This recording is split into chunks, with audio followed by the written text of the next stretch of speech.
Hello there, greetings in the name of the Lord. Welcome to Jesus Everyday Devotional.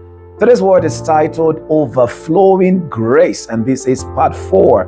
And our Bible reference is 1 Corinthians chapter 15, verse 10.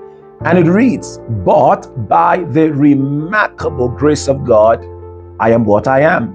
And his grace toward me was not without effect. In fact, I worked harder than all the apostles, though it was not I, but the grace of God, his unmerited favor and blessing, which was with me." Friends, at the heart of Scripture lies the powerful message of God's grace. God's grace is his love and favor shown to the undeserving.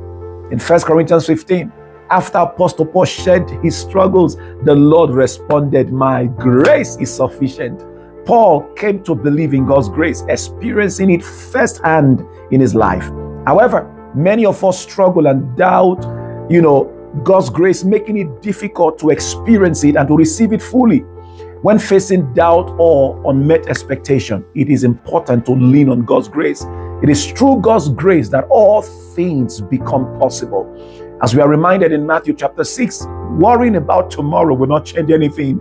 This is why you and I must depend on God's grace today and every day.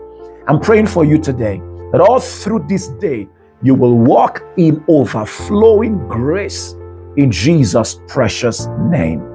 To our prophetic declaration for today, please repeat after me. In the name of Jesus, I declare that by God's grace, I experience supernatural lifting today in Jesus' name. To our Bible in 1 year reading, today's Bible reading, Matthew chapter 4, Luke chapter 4 and 5. I pray you have a great day, a fruitful day in the name of Jesus. God bless you.